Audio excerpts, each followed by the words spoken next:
Staf Angkatan Darat, ada satu kalimat yang saya pegang itu bagus. Kita mengisi ruang-ruang kosong yang pemerintah atau instansi lembaga kementerian terkait itu tidak sampai ke situ. Angkatan Darat terus akan konsisten dan menjadi garda terdepan untuk mendukung program-program pemerintah. Yang harus kita ketahui tentu awalnya, atau harus kita pegang, ya bukan kita ketahui, yang harus kita pegang awalnya, kita menghadapi saudara kita sendiri.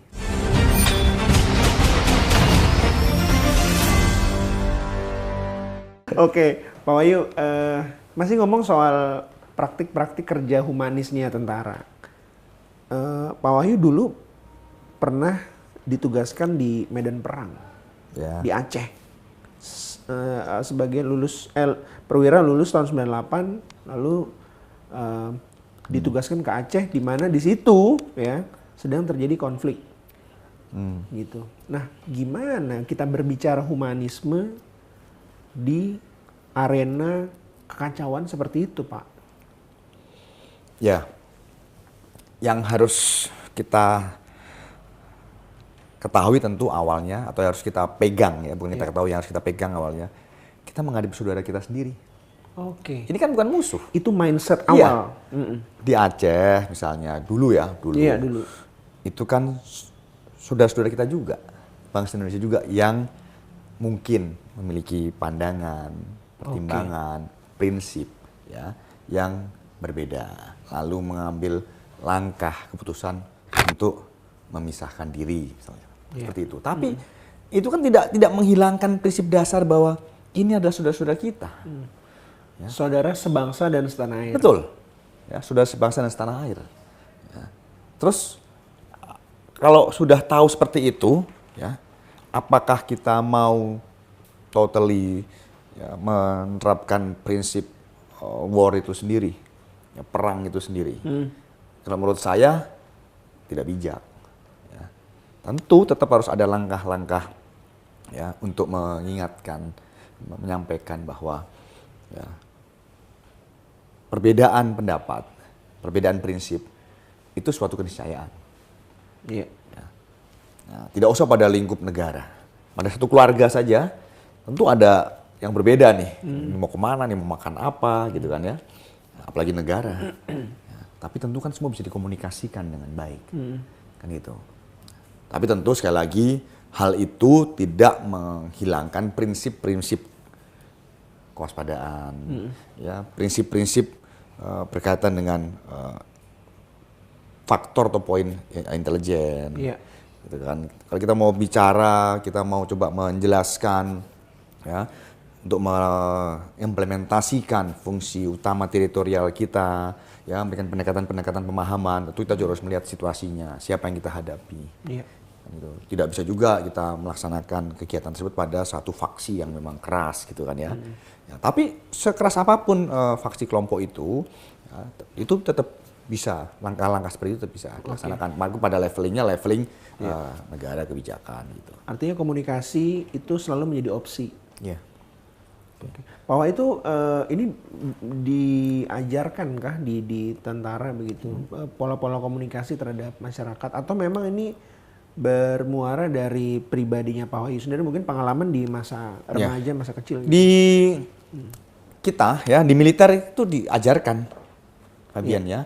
Jadi kita ada bagaimana psikologi massa, ya, terus berkaitan dengan ilmu-ilmu komunikasi, ya, itu ada juga di dalam kurikulum pendidikan militer kita. Jadi militer Indonesia itu atau di militer ini nggak melulu juga latihannya selalu latihan fisik, latihan perang. Ada juga ya berkaitan dengan hal-hal yang berurusan pada isu sosial, ya, pada urusan teknik gitu. Ada juga yang diajarkan atau dibekalkan kepada kita, karena nantinya kita bertugas itu di masyarakat, gitu ya. Nanti kita akan berhadapan dengan masyarakat yang tidak melulu atau bahkan sama sekali tidak bisa kita hadapi dengan kemampuan teknis pertempuran atau teknis militer, gitu. Bahkan hidup kita ini, pelaksanaan tugas kita ini akan lebih banyak yang berkaitan dengan berurusan dengan masyarakat. Dibandingkan dengan kita melaksanakan tugas pertempuran. Meskipun ya, sebagai militer kita harus punya dasar ilmu-ilmu kemiliteran pertempuran yang baik dan harus selalu siap. Setiap saat itu harus terus dipelihara kemampuan itu sebagai fungsi utama kita juga, ya, sebagai tugas kita sebagai alat utama pertahanan negara, ya, fungsi utamanya salah satunya pertempuran. Tetapi ya, realitanya, faktanya, dan sekarang kita lihat bersama, ya, selain kita harus memelihara kesiapan itu, kita secara realita banyak melaksanakan kegiatan-kegiatan yang berdekatan dengan masyarakat, yang berinteraksi dengan masyarakat, membantu mengatasi kesulitannya, ya, termasuk menyiapkan masyarakat agar setiap saat siap bersama-sama dengan TNI untuk melaksanakan usaha pertahanan negara. Karena sistem pertahanan kita ini kan unik. Sistem pertahanan keamanan rakyat semesta. Semesta, betul. Ya. Mungkin hanya di Indonesia lah Indonesia lah yang punya sistem pertahanan keamanan rakyat semesta itu. Artinya, ya, kembali lagi ke histori tadi. Karena dulunya kita bersama-sama, karena dulunya kita sebagai rakyat bersama-sama berjuang merebut kemerdekaan. Sekarang setelah kita merebut kemerdekaan, ya, sambil mengisi kemerdekaan, kita juga harus siap bersama-sama untuk mempertahankan negara ini. Ya, sehingga masyarakat itu pada masa damai ini harus disiapkan, sehingga sewaktu-waktu nanti dibutuhkan, ya, sebagai komponen pendukung bersama-sama dengan kami, komponen utama pertahanan negara, mereka siap. Nah, penyiapannya itu nggak selalu serta-merta dengan masyarakat latih lari, nembak, enggak. Masyarakat disiapkan, ya, kesehatannya. Disiapkan pendidikannya, disiapkan kesejahteraan. Kalau masyarakat sekarang sudah merasa selama masa damai ini mereka tahu negara hadir, mereka merasa negara hadir, mereka sehat. Nanti waktunya mereka diajak, sekarang negara waktu genting nih, kamu bertempur bersama dengan tentara sebagai komponen utama. Mereka siap, selama ini negara hadir, kan itu.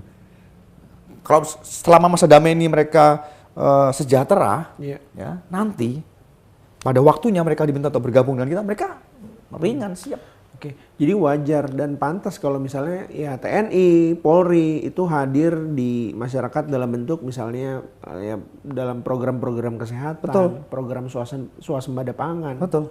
Ya. Itu rakyat itu adalah kekuatan utama bangsa ini. Ya. Untuk alat utama pertahanan negara kita, ya, komponen utama kita. Ya. Terus masyarakat rakyat itu sebagai komponen satu komponen pendukung. Ya. Tapi ya, harus kita sadari kekuatan bangsa ini ada di seluruh rakyat Indonesia, termasuk kita, gitu kan, termasuk Polri. Ya, kita semua sebagai bangsa Indonesia adalah kekuatan utama bangsa ini. Kenapa? Maka kita harus terus bersatu, ya, sehingga sewaktu-waktu nanti kita harus melaksanakan usaha-usaha pertahanan negara, kita ini siap, ya, kan gitu. Sekarang ini kita juga melaksanakan kita ini kompak, kita bersatu, ya, melaksanakan aktivitas masing-masing dengan baik, ya. Itu juga salah satu upaya pertahanan negara, ya, juga. Kan nggak harus selalu dengan bertempur, nggak harus selalu pada masa perang, kan gitu. Ya. Lantas bagaimana Bapak menyikapi suara yang bilang bahwa militer negara ini dibawa ke arah militeristik dengan TNI masuk sawah misalnya? Gitu. Saya rasa itu, ini mohon maaf ya Pak, ini harus saya tanyain. Oke, ya, nggak masalah, ya, nggak apa-apa Fedi. Saya senang Fabian nanya ini. Artinya saya jadi juga bisa bicara gitu kan, menyampaikan. Itu pendapat yang kurang tepat, gitu kan? Karena kita bicara dari sisi angkatan darat. Kita punya dua fungsi utama, Fabian. Fungsi utama pertempuran dengan fungsi utama teritorial. Fungsi utama pertempuran jelas. Ya, kita harus betul-betul menyiapkan personil, material kita, ya, sehingga kita dapat melaksanakan tugas kita sebagai komponen utama pertahanan negara. Kita harus tangguh dari sisi militernya, kita harus kuat. Ya. Tetapi kita juga punya fungsi utama teritorial. Di mana fungsi utama. Jadi teritorial ini buat angkatan darat itu fungsi utama, Fabian. Jadi fungsi utama kita dua, ya. kita bukan cuma bertempur saja fungsi utama, kita juga punya fungsi utama teritorial. Ya, karena histori tadi. Ya, karena histori tadi. Ya. Lalu undang-undang juga mengamanatkan demikian. Ya. Tugas-tugas kita ya, ada operasi militer perang ya, dan operasi militer selain perang. Banyak tugasnya, ada 14 tugas di situ. Ya. Dan seperti yang saya bilang tadi, ya, kalau kita ada di kegiatan ketahanan pangan, gitu ya, ada di kegiatan untuk membantu mewujudkan misalnya kesejahteraan masyarakat, gitu ya, dengan poin-poin bidang-bidangnya, itu salah satu bagian dari kita melaksanakan fungsi utama teritorial. Salah satu bagian dari kita melaksanakan tugas-tugas kita dalam operasi militer selain perang, membantu pemerintah daerah. Dan peran kita dalam kegiatan-kegiatan itu bukan sebagai yang terdepan. Kita sebagai kekuatan pendamping. Tentu yang terdepan institusi, ya, stakeholder, ya, kementerian, lembaga terkait. Ya. Tetapi TNI Angkatan Darat mengambil peran sesuai dengan undang-undang, sesuai dengan tugasnya. Ya. Artinya sesuai dengan regulasi ketentuan yang ada sebagai kekuatan pendamping. Ya, sehingga program-program itu bisa betul-betul membuat masyarakat sejahtera. Dan kenapa terlihat seperti yang Fabian bilang tadi, ya kok kayak dominan? Karena mungkin kamu bilang dominan, Pak. Ya, sorry, tadi bilangnya mau militeristik itu kan. Militeristik, ya. Itu kan ya bahasa kayak kenapa kayak mau kok digini harus militer, mau militer gitu kan.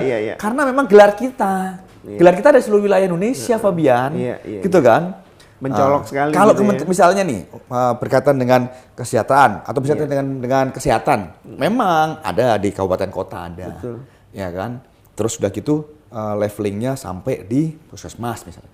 Tapi kita ini kan sampai desa. Benar. Babinsa ada di situ. Betul. Kan gitu. Sebenarnya puskesmasnya di kecamatan. Makanya kelihatannya kayak tentara semua yang ngerjain. Padahal sebetulnya kita kekuatan pendamping.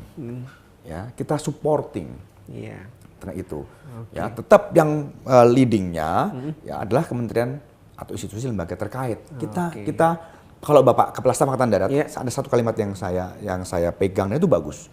Kita mengisi ruang-ruang kosong ya yang pemerintah atau instansi lembaga kementerian terkait itu tidak sampai ke situ. Kan itu.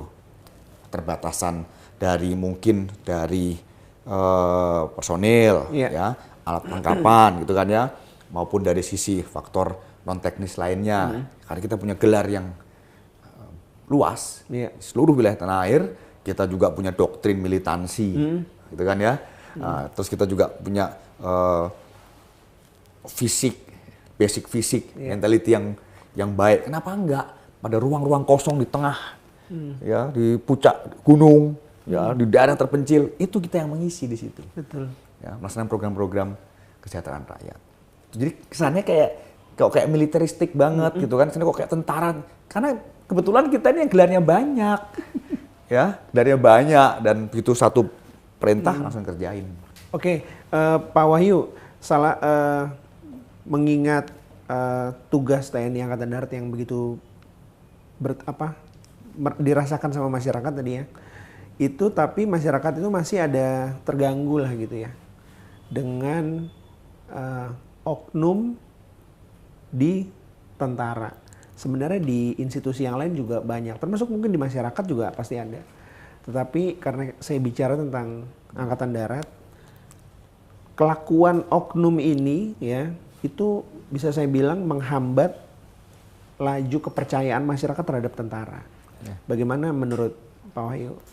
Oke Fabian, kita ini punya prajurit Angkatan Darat ya, 340.000, 350.000 lah ya. Dan itu sebelum saya lanjutkan, itu sebetulnya rasio perbandingan dengan jumlah masyarakat Indonesia dan luasnya wilayah negara kesatuan Indonesia masih kurang. Nah, kembali lagi saya bilang, di antara ratusan ribu prajurit itu tentu ya tidak kita pungkiri ada beberapa personil yang lagi saya bilang oknum yang mungkin ya sedikit membuat tingkat kepercayaan kepada masyarakat kepada kita ya itu ternodai gitu kan ya. Nah, sekali lagi pada kesempatan ini tentu saya juga tidak akan menampik itu ya.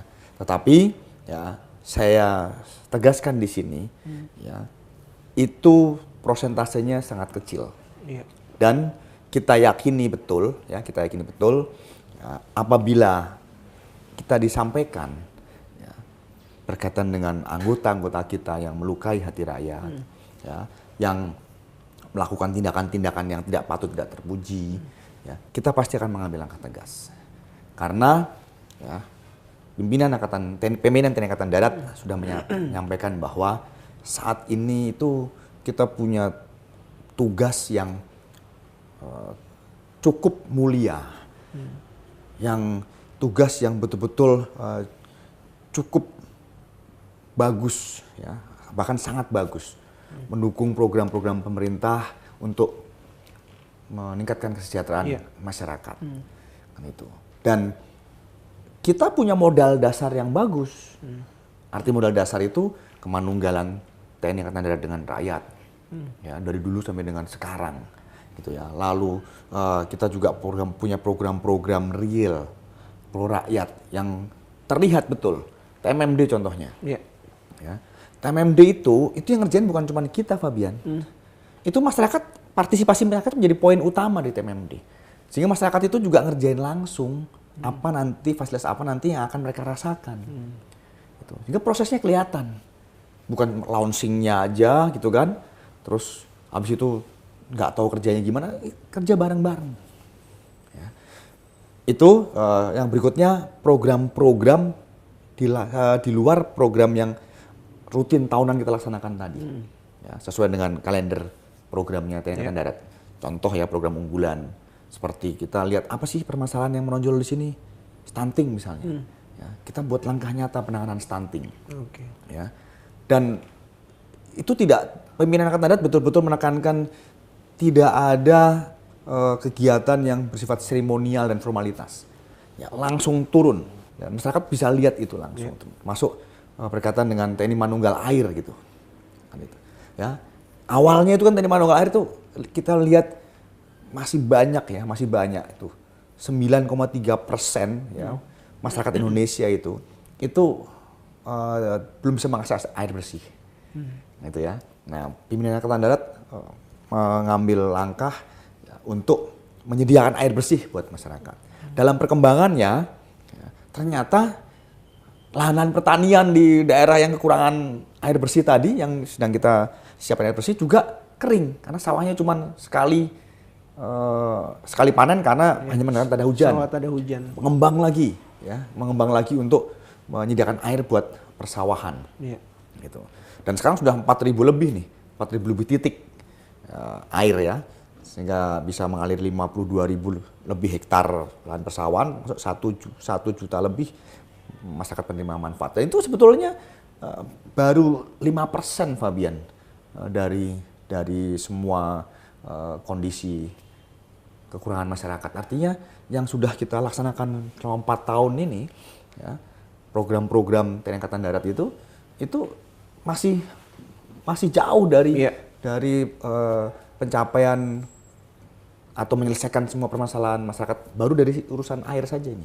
Sehingga kita terus melaksanakan kegiatan itu tidak akan pernah berhenti sampai ya kita betul-betul bisa membuat masyarakat ini bisa mengakses air baik untuk persawahannya maupun air bersihnya. Lah itu kembali yang tadi ya, itu harus betul-betul disadari oleh tentara, oleh anggota kita bahwa kita ini betul-betul diharapkan oleh masyarakat. Ya. Sehingga kalau kita ini melakukan tindakan-tindakan yang menyakiti masyarakat, ya, bukan cuma ya itu akan menghambat seperti yang tadi mungkin Fabian bilang tadi ya, sedikit menghambat kepercayaan masyarakat, mengurangi kepercayaan masyarakat, tapi juga kita mengingkari ibu kandung kita kan gitu ya.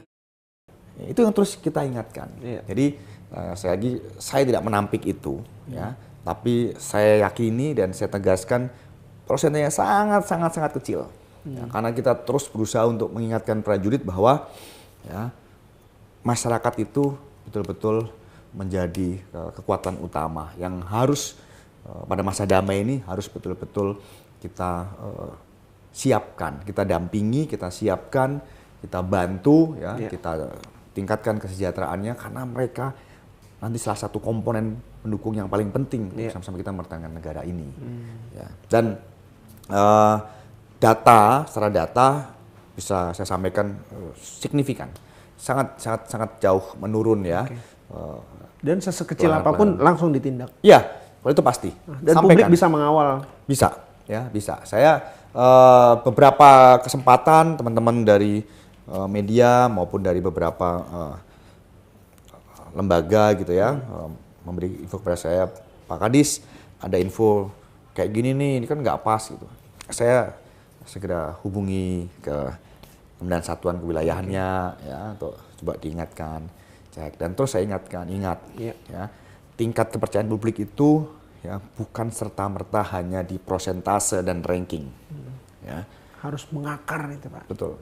Ya, kalau cuma membuat prosentase Fabian dan ranking tanpa bermaksud menyombongkan diri dan mendahului kehendak Tuhan, tidak sulit buat Angkatan Darat.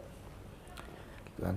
Tapi bagaimana ya kepercayaan yang dilihat dari prosentase dan ranking bagus itu betul-betul bisa dirasakan nyata di masyarakat. Masyarakat ini bukan cuma ditunjukin dengan acara-acara seremoni, formal launching, ya nggak tahu gimana kontinuitasnya. Itu yang paling penting. Selanjutnya jangan ciderai semua program-program, semua kegiatan-kegiatan kita yang sudah sangat bermanfaat buat masyarakat dan bisa diterima. Oke. Pak Wahyu, salah satu masa tugasnya Pak Wahyu selain di Dandim ya, menangani masang, lalu sempat dulu waktu awal lulus perwira di Aceh, lalu pernah di Papua juga, lalu Pak Wahyu pernah bertugas di Pas Pampres sebagai perisai hidup presiden. Waktu itu kalau nggak salah nih, jadi catatan pemberitaan di kompas.com itu pertama di Pak SBY ya, dan kedua di zaman Pak Jokowi. Nah, ada peristiwa menarik nggak di dua kepemimpinan ini, Pak, selama di Pas Pampres? Oke, Fabian. Jadi ada dua kali periode ya. Saya 2009 sampai 2012 itu saya di grup A. Lalu 2017 sampai 2018 itu saya sebagian saya di Mako sebagai wakil asisten dan lalu sebagai wadan grup D waktu itu. Saya betul-betul bersyukur diberikan kesempatan untuk bergabung dengan pasukan pengamanan presiden. Ya. Semua unit di TNI dan TNI Angkatan Darat gitu ya, itu tentu bagus. Masing-masing punya sejarah satuan, masing-masing tentu punya tradisi satuan, masing-masing punya kebanggaan satuan, masing-masing punya prestasi-prestasi satuan. Ya, saya tegaskan di sini semua unit di TNI Angkatan Darat itu memiliki sejarah dan prestasi dan serta tradisi yang sangat luar biasa, yang sangat membanggakan. Ya. Dan saya selalu bersyukur di mana satuan saya ditempatkan. Salah satunya saya juga bersyukur ditempatkan di pasukan pengamanan presiden. Ya. Saya berkesempatan untuk belajar banyak dari pemimpin negara terkait dengan mulai dari yang ringan saja, menata hidup, menata kegiatan, berkomunikasi, lalu mengambil keputusan pada hal-hal yang pada waktu-waktu yang sulit, tidak ya? selalu bersifat strategis kenegaraan ya, pada hal-hal yang rutinitas harian. Ya. Itu menjadi suatu hal, kalau Fabian yang menarik, itu yang menarik buat saya dan itu penting, bukan cuma menarik, itu penting buat saya. Ya. Tidak juga berarti nanti saya menjadi presiden begini, enggak juga. Kan presiden itu adalah manusia juga. Ya, presiden itu adalah orang tua kita juga. Presiden itu juga merupakan kakek dari cucunya, gitu kan ya. Presiden itu juga mungkin kakak dari adiknya, kan itu. Artinya beliau itu juga merupakan suatu personal yang sama dengan kebanyakan orang, kan itu ya. Nah, tentu manakala ya, pada posisi strategis, pada posisi penting di negara ini, ya kita bisa melihat hal-hal mendasar sebagai manusia, sebagai orang itu bisa kita ambil manfaatnya untuk diri kita. Jadi apapun kita, sebagai apapun kita. Itu yang sangat sangat penting buat saya, dan saya sangat bersyukur ya di antara semua satuan-satuan di TNI Angkatan Darat yang betul-betul membanggakan ini, yang betul-betul punya prestasi. Saya juga sempat bergabung dengan pasukan pengamanan presiden. Dan selanjutnya saya juga banyak belajar bagaimana hubungan antar lembaga, hubungan antar negara, ya, resiprokal tuh saya tahu di situ dan saya belajar di situ. Yang sebelumnya mungkin saya di satuan operasional mungkin hanya dengar, belajar tapi tidak bisa melihat langsung gitu kan ya. Lalu saya juga mencoba mengambil manfaat. Tentu saya bisa melihat Indonesia ini secara luas, baik dari sisi kebijakan, dari sisi suatu diskusi pembicaraan berkaitan dengan hal-hal untuk masyarakat, maupun langsung secara fisik datang. Itu yang mungkin tidak akan terulang lagi pada diri saya, pada unit-unit yang lain. Jadi proses intinya banyak belajar dan banyak pengalaman untuk melihat Indonesia dan bahkan mungkin dunia secara langsung gitu ya. Oke, itu saya jadi tertarik nih mengulik Pak Wahyu yang bilang ini selalu belajar.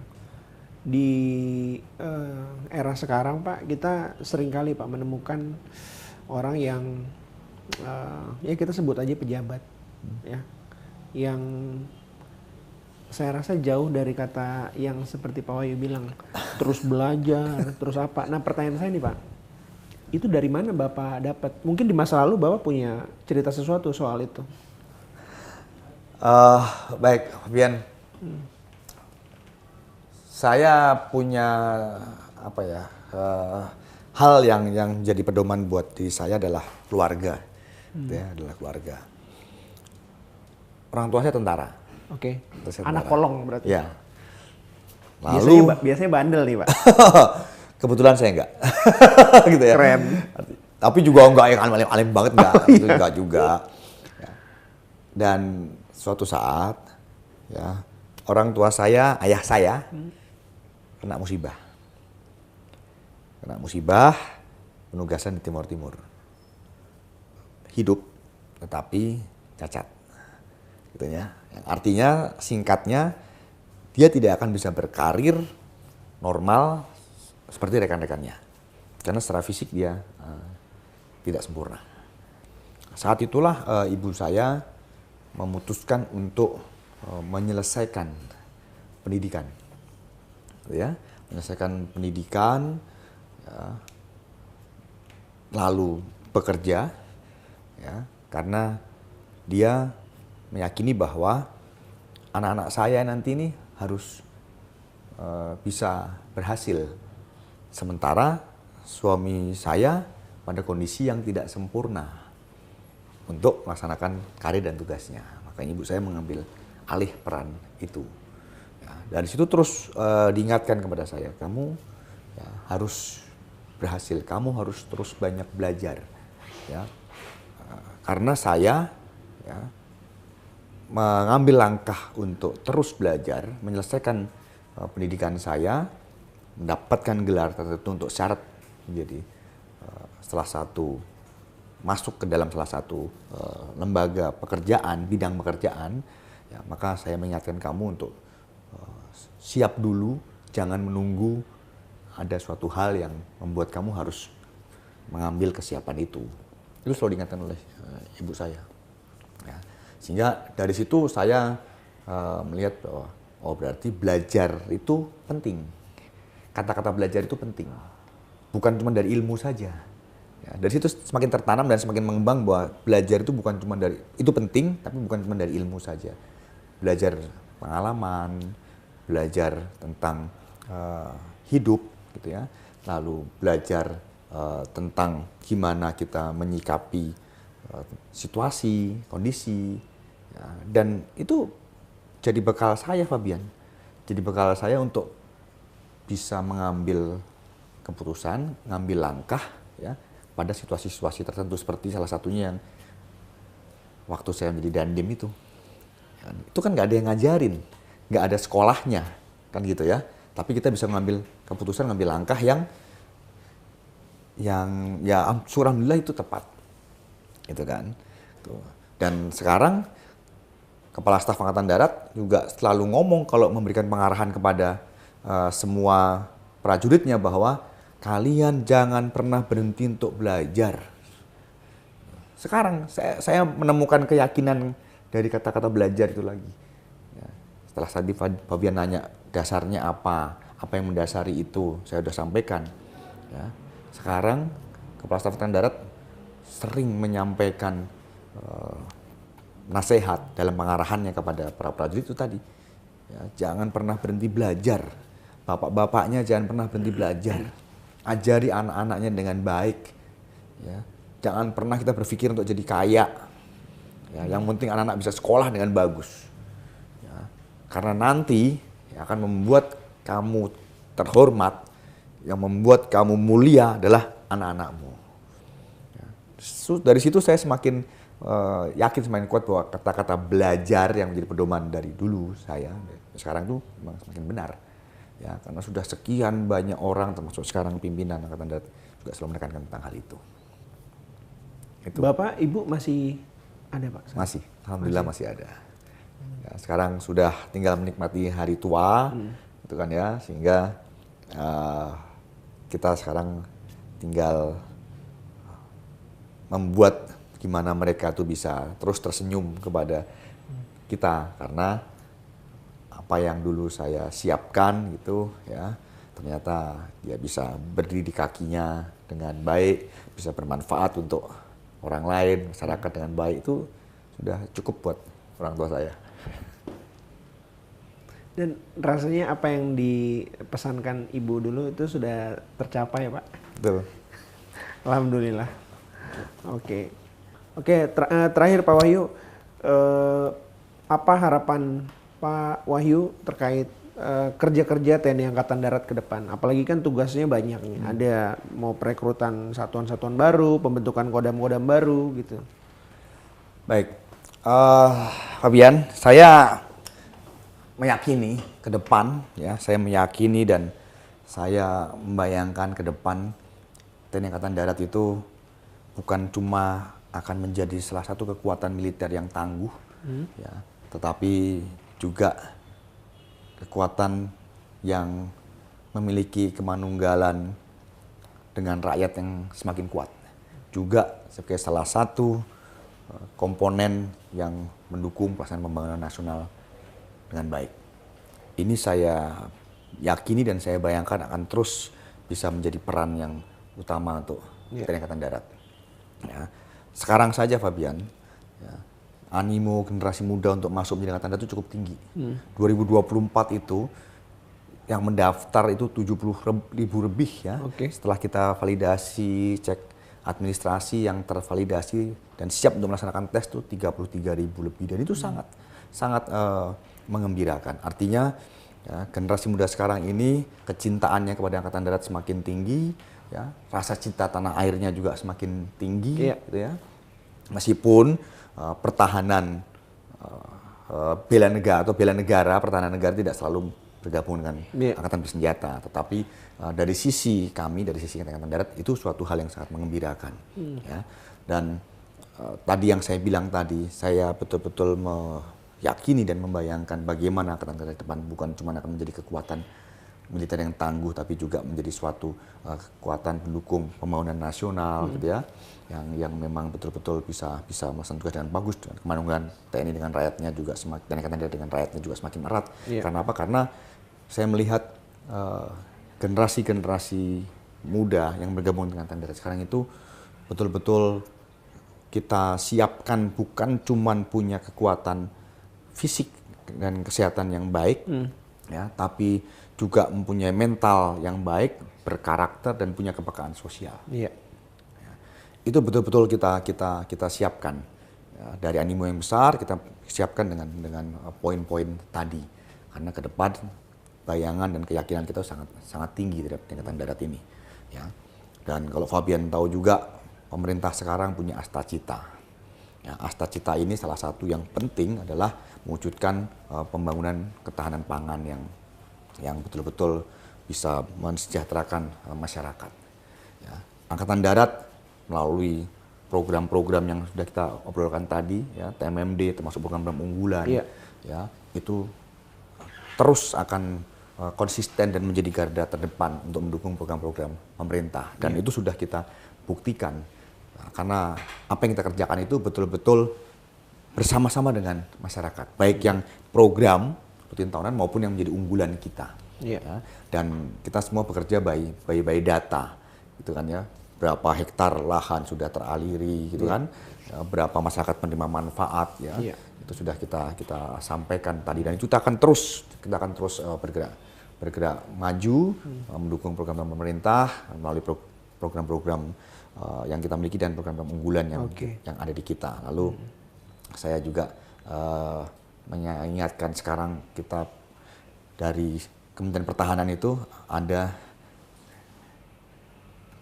istilah, ya, atau kita menetapkan suatu tagline yang bagus, Perisai Trisula Nusantara. Perisai Trisula Nusantara. Itu Angkatan Darat, Angkatan Laut, Angkatan Udara itu bersama-sama sistem pertahanan negara.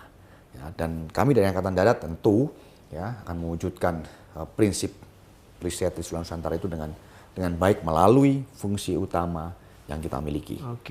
Utama pertempuran dan fungsi utama teritorial. Ya, fungsi utama pertempuran tentu kita akan terus memelihara profesionalisme Angkatan Darat, ya, dari personil, material, dan siap untuk setiap saat pertahanan negara ini. Dari fungsi utama teritorial, kita akan terus melaksanakan program-program pendampingan pada masyarakat, menyiapkan masyarakat sehingga masyarakat pada waktunya nanti siap untuk bersama-sama dengan kita melaksanakan usaha pembelaan negara. Ya, dan ini betul-betul menjadi suatu hal yang apa ya, tantangan yang harus diwujudkan oleh TNI Angkatan Darat pada bangsa ini. Oke, terima kasih banyak Brigadir Jenderal TNI Wahyu Yudayana, Kepala Dinas Penerangan TNI Angkatan Darat, atas waktunya ya Pak. Oke Fabian. Oke, semoga TNI Angkatan Darat bisa menjawab tantangan-tantangan yang Pak Wahyu tadi, mengingat saat ini kondisi global semakin tidak menentu, tantangan dalam negeri juga semakin berat, dan TNI Angkatan Darat mudah-mudahan nanti bisa menjawab persoalan-persoalan tersebut, Pak. Amin. Terima kasih Pak Wahyu atas waktunya. Thank you. Oke, sahabat Kompas.com, itu tadi ngobrol-ngobrol saya dengan Kadis Penat Brigjen TNI Wahyu Yudayana. Semoga perbincangan tadi mencerahkan dan menginspirasi sahabat Kompas.com semuanya. Sampai jumpa di Brigade Podcast episode selanjutnya, karena setiap misi punya arti.